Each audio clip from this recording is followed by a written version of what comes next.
Ron, thank you very much. First of all, I want to thank everybody with the Super 7 committee, the Alabama High School Athletic Association, the Auburn Opelika Tourism Board. What a great show they put on here. We have been treated with nothing but first class since we've been here. It's been that way the entire playoffs. But more important than anything, I want to thank our school for allowing me the opportunity to just be a very small part at St. Paul's as the head football coach. But the most important people I want to thank are our assistant coaches and our football players. We came into this thing ranked number 1 on August the 1st and carried that burden all year and held serve. So I'm very, very proud of our players. I'm very proud of our school, and it's an honor to represent them. Questions for Coach or players? Coach, congratulations.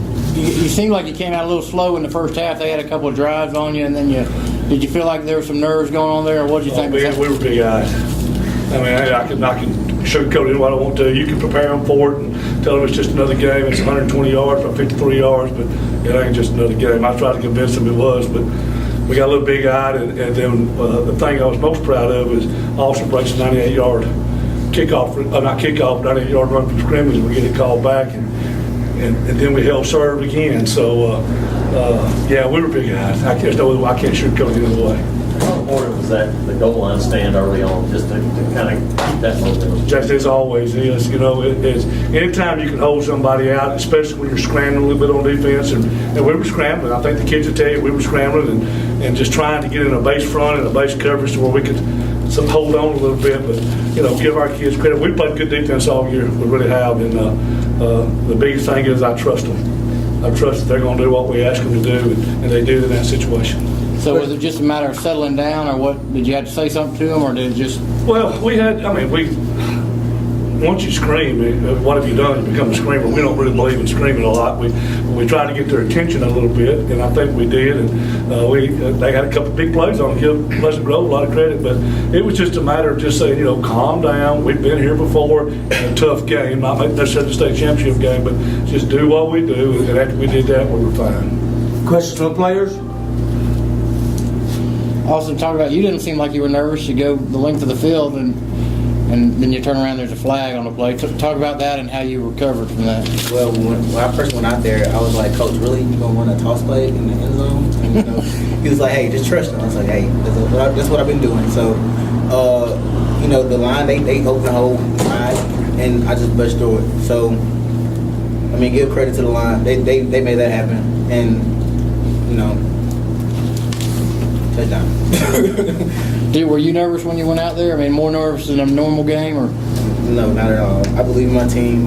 I trust these guys. I love these guys. A little bit. No, I really do. I love these guys. I trust in them. I know they got my back. So just hit the hole real fast and just do my job. Guys, what settles down the big eyes? Is that a play? Is it a stop? Is it momentum? What gets you guys back focused?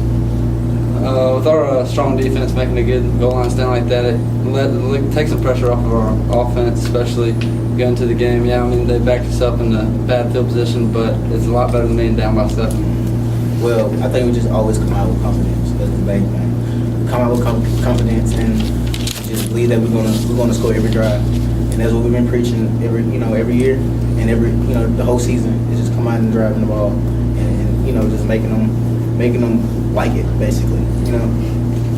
Steve, he came in late in the game, the big cheer, the gesture you did with your nose guard and his knee, is that the sort of thing a veteran coach comes up with that you think about and that's something good to do? Or? Well, I promised him that really in August when he hurt his knee, and he hurt his knee on the first day of practice, first day of pads, and actually it was in the morning practice with Michelle, and I promised him that if we made it to Auburn, I would make sure that he'd play one play.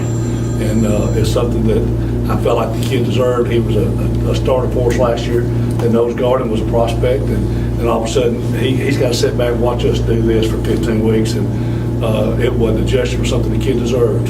He earned the right to play the state championship game. And I didn't mean for him to look like he got shot out of the sky or something and just fall flat on his face, but I did tell him to take a knee, and I had 2 team doctors over there going, saying if he moved, they would tackle him. And I believe they would have too.